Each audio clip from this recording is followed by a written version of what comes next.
साथियों, video start करने से पहले मैं आपको कंफर्म कर दूं कि जितने लोग पे कर चुके हैं पीडीएफ के लिए, उनको एक एक स्टूडेंट्स को ए टू जेड सभी लोगों को ये पीडीएफ फिर से मिल जाएगा। इस क्लास का पीडीएफ आपको आज शाम के टाइम में मिल जाएगा। ठीक है, तो स्टार्ट करते हैं अपना ये सेशन। और इस सेशन के अंतर्गत आज हमने लिया है पहला क्वेश्चन, और ये सेशन है भाई क्या है, चैप्टर का नाम मैं सेकंड पेज पे लिखा हूँ, इसको आप देख लीजिए, ग्राम समाज विकास योजनाएं एवं प्रबंधन। ठीक है, इसमें जो ग्राम से संबंधित योजना है, जैसे अभी तक हम लोगों ने पढ़ा राज्य सरकार की योजनाएं हैं, केंद्र सरकार की योजनाएं हैं, वो कुछ एक यूनिक टाइप की पर्टिकुलर एक आदमी को फोकस करके वो योजनाएं होती थी। लेकिन ये जो योजना आज हम लोग पढ़ने वाले हैं, ये सिर्फ एक आदमी से संबंधित नहीं है, ये ग्राम समाज का जो पूरा विभाग है उस चीज़ से संबंधित है। ठीक है, वहाँ पे एक एक आदमी को पर्टिकुलर पेमेंट वगैरह होता था, प्लस जो भी था, यहाँ पे भी हालांकि चीज़ें वही हैं, लेकिन यहाँ पे हमारा पूरा फोकस ग्रामीण विकास के संबंध को लेके है। मतलब ए टू जेड हम ग्राम पंचायत में कैसे डेवलपमेंट कर सकते हैं, किन किन चीज़ों का योजना आया है, इसको हम यहाँ पे अध्ययन करने वाले हैं। तो यही योजनाएं इसमें हैं और इसमें बहुत ही महत्वपूर्ण योजनाएं हैं। आपके एग्जाम पॉइंट ऑफ व्यू से ये चैप्टर बहुत ही महत्वपूर्ण है। आप लोग वीडियो को शुरू से लेकर लास्ट तक देख लीजिएगा ताकि आपको कन्फर्म हो जाए कि यहाँ से क्वेश्चन कैसे पूछा जाएगा। ठीक है, जो मैंने अभी जैसे इसके पहले MCQ करवाया है, उसमें भी यहाँ से लगभग 5 से 6 क्वेश्चन डायरेक्ट पूछा गया था। तो ये चीज़ें इंपॉर्टेंट है, आप लोग समझ लीजिए। तो दोस्तों, ये हमारा पहला क्वेश्चन है, राष्ट्रीय ग्रामीण पेयजल कार्यक्रम एक हिस्सा है। किस चीज़ का हिस्सा है? तो राष्ट्रीय ग्रामीण पेयजल कार्यक्रम जो है ये भारत निर्माण का एक हिस्सा है। क्वेश्चन ऐसे ही पूछा जाएगा, वन लीनियर के फॉर्म में मैं लिखा हूँ। हालांकि जहाँ से मैंने क्वेश्चन लिया है वहाँ पे बहुविकल्पीय था, ऑप्शनल था, लेकिन उसको मैंने वन लीनियर कर दिया है, तो आप लोग ऐसे ही लर्न कर लेना। ठीक है, तो राष्ट्रीय ग्रामीण पेयजल कार्यक्रम जो है ये भारत निर्माण का हिस्सा है। अगला क्वेश्चन है, एकीकृत जल संभर कार्यक्रम को क्रियान्वित करने के लाभ हैं। देखिए, जब एकीकृत जल संभर की बात आ रही है, यानी कि जल से संबंधित कोई हमारा आंसर होगा। अगर हम बहुविकल्पीय में देखेंगे तो जल से संबंधित कोई हमारा आंसर वहाँ पे होगा, और वो भी पॉजिटिव में होगा, क्योंकि ये क्या है, ये योजना है। ठीक है, तो ऐसे ही आपको एलिमिनेट करना है। अगर जल से संबंधित कोई नेगेटिव चीज़ आ रही है तो उसको हमें वहाँ एग्जाम में एलिमिनेट कर देना है। यानी कि देखिए, यहाँ पर जो आंसर होगा आपका, ये है वर्षा जल संग्रहण तथा भौम जल स्तर का पुनर्भरण। ठीक है, जो भी भूमि के अंदर जो जल है उसका हम पुनर्भरण कर सके, उसका भरण पोषण कर सके, ताकि वो वेस्ट ना जाए, हम कम से कम पानी यूज़ करें, कुछ इस टाइप से। ठीक है, तो अगला क्वेश्चन देखते हैं दोस्तों। अगला क्वेश्चन है, प्रधानमंत्री ग्रामोदय योजना का ध्येय है। प्रधानमंत्री ग्रामोदय योजना का ध्येय है, ये भी एक पॉजिटिव सेंटेंस है। यहाँ पे ग्राम का उदय से संबंधित हमारा आंसर होगा। ठीक है, तो यहाँ पे देखिए, ग्रामीण आवश्यकताओं की पूर्ति, जैसे प्राथमिक शिक्षा। भाई ग्रामीण में क्या है, एक प्राथमिक शिक्षा है, स्वास्थ्य है, जल है, खाना है ना, एक तरह से मजदूरी वगैरह है, यही सब चीज़ें होती हैं। तो यहाँ पे यही हमारा ध्येय है प्रधानमंत्री ग्रामोदय योजना के अंतर्गत। ठीक है, अगला क्वेश्चन देखते हैं दोस्तों, किसान दिवस कब मनाया जाता है। ये अगेन रिपीटेड क्वेश्चन है, कई बार इसको मैं ऑलरेडी ले चुका हूँ, लेकिन इंपॉर्टेंट है इसलिए आपको बार बार रिपीट करा रहा हूँ। 23 दिसंबर को हम किसान दिवस मनाते हैं। कब मनाते हैं? 23 दिसंबर को, याद कर लीजिए, किसान दिवस 23 दिसंबर को मनाते हैं। अगला क्वेश्चन देखिए दोस्तों, विजन 2020 प्रपत्र तैयार किया गया था, किसके द्वारा तैयार किया गया था? विजन 2020 प्रपत्र किसके द्वारा तैयार किया गया था? तो ये आपका योजना आयोग के द्वारा तैयार किया गया था। इंपॉर्टेंट क्वेश्चन है, ध्यान में रखिएगा। ठीक है, 20 सूत्रीय कार्यक्रम किस प्रधानमंत्री के कार्यकाल में हुआ? अगेन ये रिपीटेड क्वेश्चन है। स्टार्टिंग में मैंने बताया था आपको, जब मैंने ग्रामीण विकास का लगभग पहला या दूसरा लेक्चर लिया था, तो उसमें ये क्वेश्चन मैंने वहाँ पर करवाया था, या फिर शायद मैंने ऑप्शनल में भी इसको करवाया हुआ है। तो 20 सूत्रीय कार्यक्रम जो है ये इंदिरा गांधी के टाइम में स्टार्ट हुआ था। ठीक है, तो अगला क्वेश्चन देखिए, कौन सा ग्रामीण उद्योग है? अब इसका मैंने आंसर नहीं लिखा है, ये आपका ऑप्शन नंबर ए है और ये ऑप्शन नंबर आपका बी है। इसको भी ऑलरेडी मैं करा चुका हूँ MCQ के फॉर्म में। अगर आप लोग वीडियो को प्रॉपर फॉलो कर रहे होंगे तो यहाँ से मैंने जोर दे के इसका आंसर बताया था कि यहाँ पे क्या होने वाला है। ठीक है, इन दोनों के बीच में मैंने लगाया है, मतलब ये मत समझना कि इस पर लगा दिया है। तो इन दोनों के बीच में कौन सा आंसर है, ये आप कमेंट सेक्शन में लिखिए कि कौन सा ग्रामीण उद्योग है, मतलब प्राथमिक स्तर पर कौन सा ग्रामीण उद्योग है। ठीक है, खंडसारी उद्योग है या फिर हथकरघा उद्योग है। अगला क्वेश्चन कमेंट सेक्शन में लिख दीजिएगा। ठीक है, अगला क्वेश्चन देखिए, सामुदायिक विकास कार्यक्रम। अच्छा, यहाँ पे मैंने 3 पॉइंट लिखे हैं, 3 कार्यक्रम, 3 योजना लिखी हुई है। ये किससे संबंधित है? एग्जाम में अगर आपसे पूछ लेगा अगर एग्ज़ाम में आपसे पूछ लेगा तो वो चीज़ यहाँ पे है। तो सामुदायिक विकास कार्यक्रम जो कि 1952 में स्टार्ट हुआ था, ये जवाहरलाल नेहरू से संबंधित है। ठीक है, अमेरिका के तर्ज पे इसको लिया गया था और ये विफल रहा। इसी के तर्ज पे हम कई सारी समितियों का आगे निर्माण करते हैं और ग्राम पंचायत का गठन करते हैं। ठीक है, तो सामुदायिक विकास कार्यक्रम जवाहरलाल नेहरू से संबंधित है, यानी कि उन्हीं के टाइम में ये स्टार्ट हुआ था, इन्हीं का प्लान था।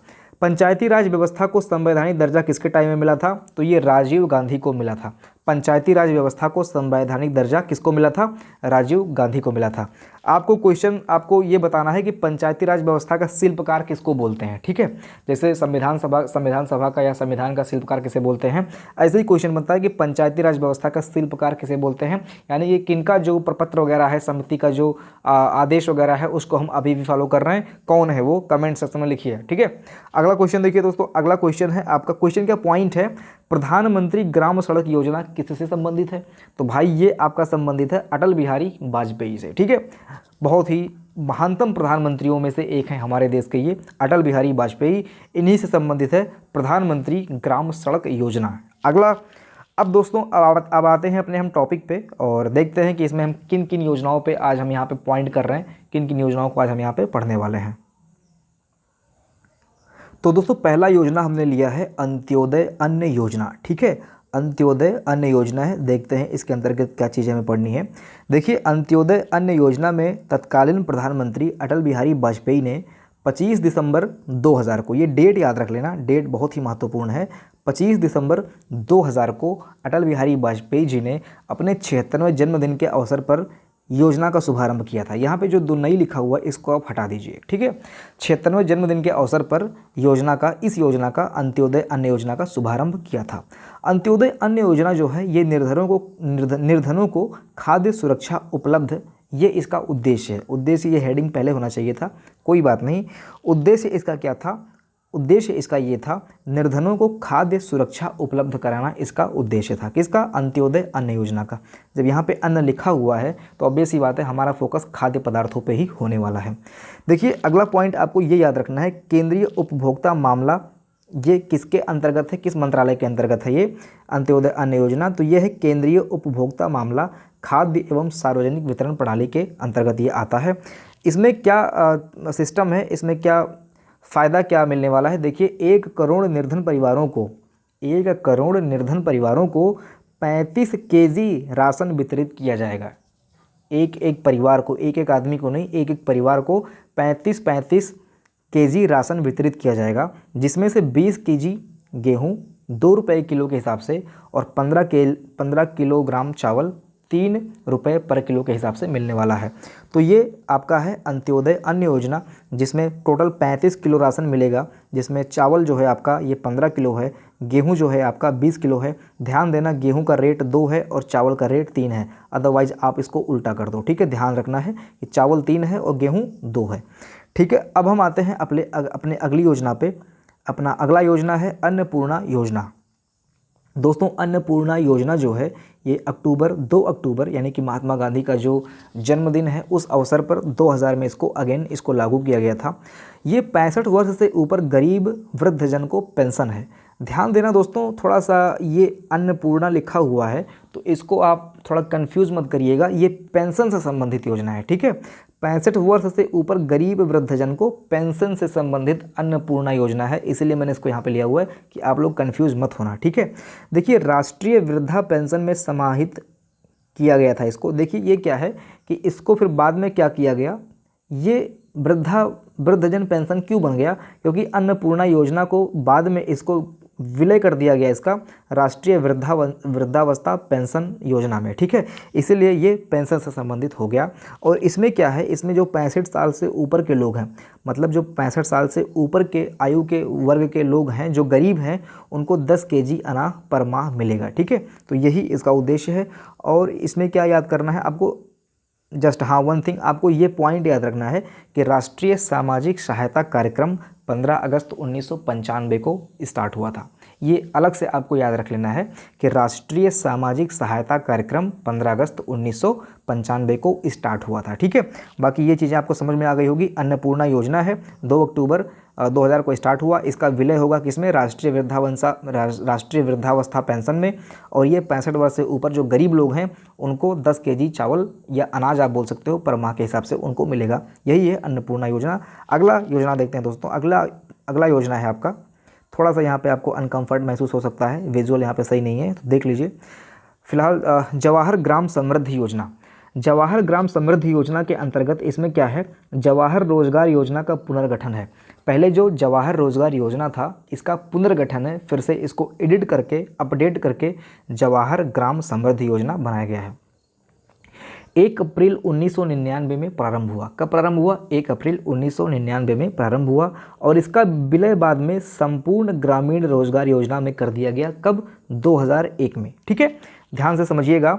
जवाहर ग्राम समृद्धि योजना का विलय कर दिया गया बाद में संपूर्ण ग्रामीण रोजगार योजना में 2001 में। ठीक है, अगला पॉइंट आपको याद रखना है, इसका जो उद्देश्य है जवाहर ग्राम समृद्धि योजना का या फिर संपूर्ण ग्रामीण रोजगार योजना का, इसका उद्देश्य है ग्रामीण क्षेत्रों में बेरोजगारी, सामुदायिक संपत्ति निर्माण वगैरह का जो मैटर है इसको देखना है।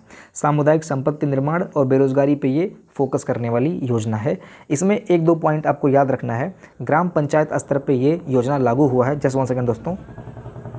तो ग्राम पंचायत स्तर पर इसको लागू किया गया था और इसमें जो अनुपात है केंद्र और राज्य सरकार का, मतलब जो सहायता राशि वगैरह होगा उसमें जो अनुपात है ये केंद्र का 75 है और राज्य का 25 है। ठीक है, एक्सेप्ट यानी कि दिल्ली और चंडीगढ़ में ये योजना लागू नहीं है, उतना इंपॉर्टेंट नहीं है फिलहाल, लेकिन तब भी ये याद रखना कि 75 और 25 का अनुपात है।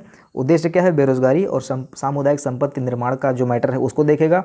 इसको विलय कर दिया गया था संपूर्ण ग्रामीण रोजगार योजना में 2001 में। ठीक है, थोड़ा सा यहाँ पे आपको विजुअल सही नहीं है, लेकिन अगला पॉइंट आप देखिए, अगला से सब कुछ सही है। अगला देखिए दोस्तों आप लोग, संपूर्ण ग्रामीण रोजगार योजना। संपूर्ण ग्रामीण रोजगार योजना, ये आप देख रहे हो यहाँ पे कुछ लिखा हुआ है, ये चीज़ संपूर्ण ग्रामीण रोजगार योजना, इसको मैंने एक अलग पॉइंट दे दिया है। तो संपूर्ण ग्रामीण रोजगार योजना, इसको हम शॉर्ट में SGRY बोलते हैं। मैंने बताया था कब विलय किया गया था इसका, देखिए यहाँ पे 2001 में इसका विलय किया गया था, है ना। तो वही चीज़ आपको यहाँ पे देखने को मिल रहा है कि 2001 में इसका गठन किया गया था। आई थिंक ये बाद में बनाया गया है, मतलब बाद में इसको बनाया गया होगा और उसी में फिर उसको बाद में मिला दिया गया होगा, मर्ज कर दिया गया होगा। ठीक है, तो संपूर्ण ग्रामीण रोजगार योजना SGRY, इसमें आपको जस्ट देखना है कि 1 अप्रैल 2008 को इस योजना को महात्मा गांधी राष्ट्रीय ग्रामीण रोजगार गारंटी योजना में समन्वित कर लिया गया। तो दोस्तों यही, इसीलिए मैंने इसको जस्ट बाद में ले लिया है, ताकि बाद में लूँगा तो आप कन्फ्यूज़ होगे। जवाहर ग्राम समृद्धि योजना को संपूर्ण में मिलाया गया और संपूर्ण ग्रामीण रोजगार योजना को किस में मिला दिया गया, मनरेगा में मिला दिया गया। मनरेगा एक बहुत बड़ा योजना है, इसका जो नाम है, इसका विश्व स्तर पे भी रिकॉर्ड में इसका दर्ज नाम है और इसमें बहुत सारी योजनाओं को मिला के बाद में जो है इसको प्रोसीड किया जा रहा है, अभी भी ये चल रहा है। तो दोस्तों ये 1 अप्रैल अभी भी ये चल रहा है और इसके अंतर्गत कई सारी वैकेंसीज समय समय पर केंद्र सरकार या फिर राज्य सरकार के द्वारा, समझ लीजिए कि राज्य सरकार के द्वारा कई सारी वैकेंसी जिसके थ्रू आती रहती हैं। तो दोस्तों इसका जो उद्देश्य है यह है काम और अनाज। ठीक है, मेन 2 काम है कि काम करो और इसके बाद में जो पैसा मिल रहा है उससे आप स्वरोजगार होकर पैसा कमा के आप अनाज खरीदिए, अपना लाइफ जिए। ठीक है, तो यही इस योजना के अंतर्गत है। तो अभी हम आगे चल के ये मनरेगा के बारे में डिटेल कर लेंगे कि मनरेगा में क्या है कैसे है। ठीक है, तो फिलहाल अभी हम आगे बढ़ते हैं। मनरेगा अभी आगे आएगा, उसको हम देख लेंगे, या फिर जो सेकंड वीडियो आएगा, इसका नेक्स्ट पार्ट आएगा अगली बार, उसमें मनरेगा कार्यक्रम इंक्लूड होगा। तो दोस्तों देखिए, इसमें प्रधानमंत्री ग्रामोदय योजना अगला पॉइंट है, ये अगला योजना है। तो प्रधानमंत्री ग्रामोदय योजना में प्रधानमंत्री ग्राम सड़क योजना है और ग्रामीण आवास योजना है। 2 योजनाएं इसके अंतर्गत आती हैं। प्रधानमंत्री ग्रामोदय योजना के अंतर्गत प्रधानमंत्री ग्राम सड़क योजना और एक ग्रामीण आवास योजना। ठीक है, कब स्टार्ट किया गया था देख लीजिए आप लोग, 25 दिसंबर 2000 को स्टार्ट किया गया था। दोस्तों थोड़ा सा आज आपको इसका जो विजुअल है ये ब्लर दिख रहा होगा, क्योंकि ये जो मैंने फ़ोटो क्लिक किया है इसका अभी जस्ट कुछ टाइम पहले मैंने किया है।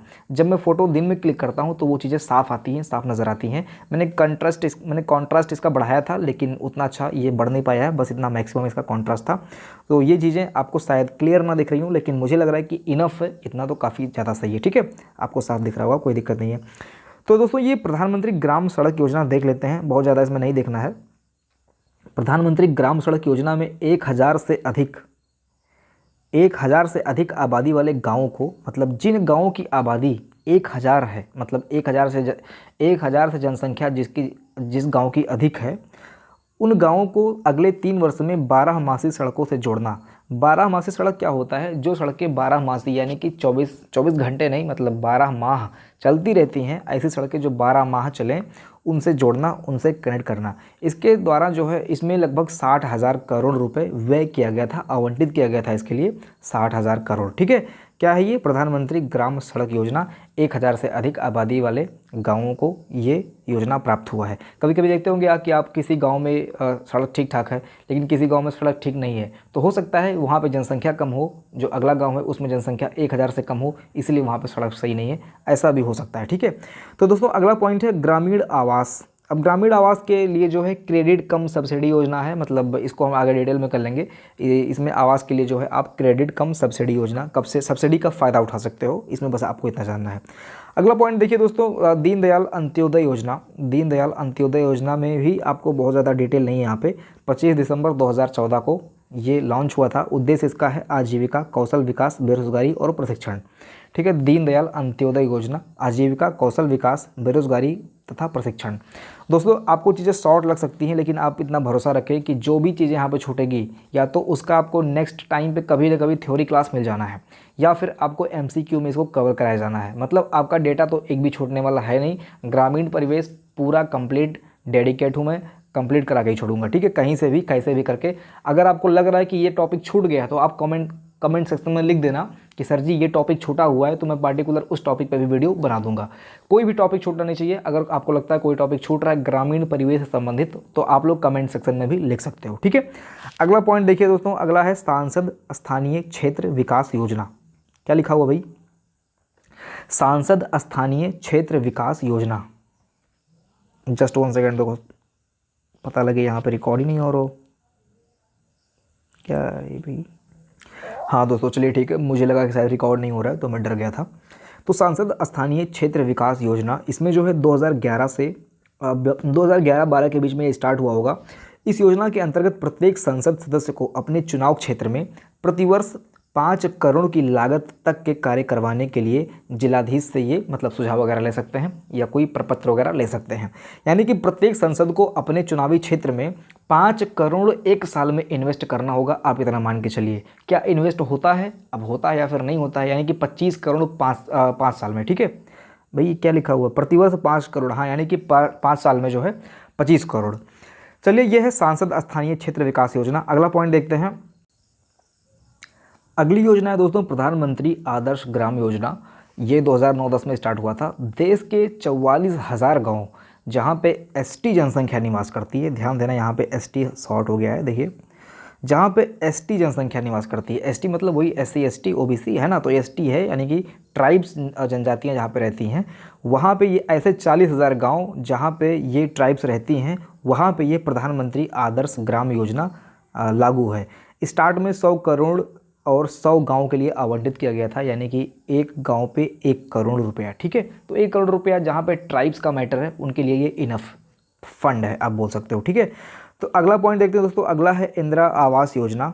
इंदिरा आवास योजना के अंतर्गत ये आपको जानना है कि कब स्टार्ट हुआ था, तो ये है आपका 1985 में स्टार्ट हुआ था इंदिरा आवास योजना। और इसका उद्देश्य है कि अनुसूचित जाति, जनजाति तथा मुक्त बंधुआ को आवास प्रोवाइड कराना। ध्यान देना, क्या है? अनुसूचित जाति, जनजाति तथा मुक्त बंधुआ को आवास प्रोवाइड कराना इंदिरा आवास योजना के अंतर्गत आता है।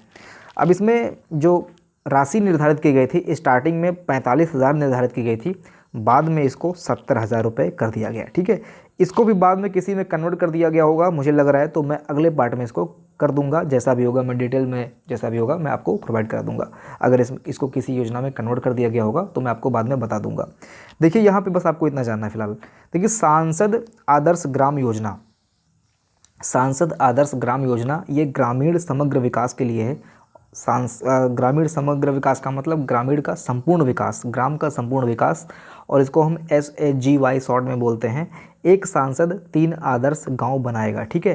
यहाँ पे आदर्श गांव आपको इंक्लूड कर लेना है, क्या लिखा हुआ है, आदर्श गांव, ठीक है। तो एक सांसद जो है 3 आदर्श गांव बनाएगा। शुभारंभ इसका हुआ था 2014 में, 11 अक्टूबर 2014 को सांसद आदर्श ग्राम योजना शुभारंभ हुआ था। अब यहाँ पे ऐसे ही आप याद कर सकते हो कि सांसद हैं और आदर्श ग्राम से संबंधित है, यानी कि याद करना है कि आपको कि एक सांसद 3 आदर्श ग्राम बनाएगा, ठीक है। अगला देखिए दोस्तों, अगला पॉइंट है लोहिया ग्रामीण आवास योजना। लोहिया ग्रामीण आवास योजना ये इंदिरा गांधी आवास योजना से मिलता जुलता है। अगेन SC ST के लिए है, ट्राइब्स के लिए है। और यहाँ पे आप देखिए 36,000 के, यानी कि जिनकी सैलरी 36,000 के से कम है। देखिए दोस्तों, कुछ चीज़ें जब मैं आपको प्रोवाइड कराऊंगा PDF फॉर्म में, तो यही मैं कहता हूं कि अगर आप एक बार वीडियो देख लिए होंगे, इसके बाद में जब आप PDF पढ़ेंगे तो आपके लिए आसानी रहेगी। अब यहाँ पे मैं कुछ शॉर्ट चीज़ें यूज़ करता हूं, यानी कि ये 36,000 क्या है, ये 36,000 एक साल की इनकम है। जिन परिवार की इनकम 36 साल से एक साल में 36,000 एक साल में इनकम है या उससे कम है, उन्हीं को ये लोहिया ग्रामीण आवास योजना मिलेगा, ठीक है। और 2 कमरा इसके अंतर्गत मिलेगा। SC ST के लिए ये योजना है। अगला पॉइंट है दोस्तों राजीव आवास योजना। ये शहरों के लिए एप्लीकेबल है, शहरों में मलिन बस्तियों के पुनर्विकास के लिए, यानी कि आप जानते होंगे कि शहरों में झुग्गी झोपड़ियाँ होती हैं, उनके विकास के लिए राजीव गांधी योजना है, ठीक है। अगला पॉइंट है दोस्तों स्वर्ण जयंती ग्राम स्वरोजगार योजना। ये इंपॉर्टेंट है, ध्यान दीजिएगा आप लोग, इसके थोड़ा सा इसको मैंने डिटेल में समझाया भी है। तो स्वर्ण जयंती ग्राम स्वरोजगार योजना, ये SGSY लिखा हुआ है, इसका शॉर्ट है।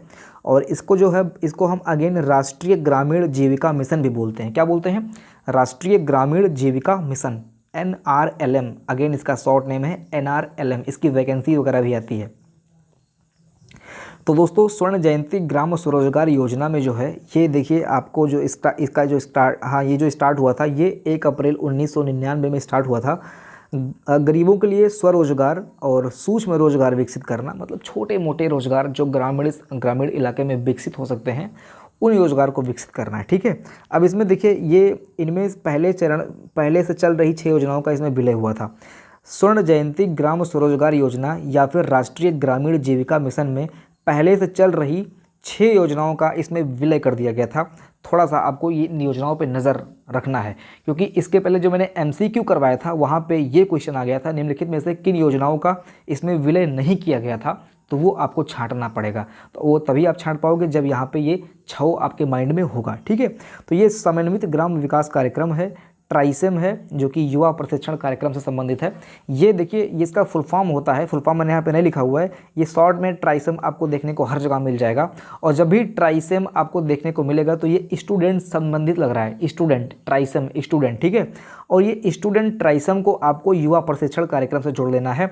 अगर आ जाता है कि ट्राइसम योजना किससे संबंधित है, तो ये युवा को प्रशिक्षण से संबंधित है, ठीक है। युवा को हम प्रशिक्षण करेंगे, इस योजना इस कार्यक्रम से संबंधित है।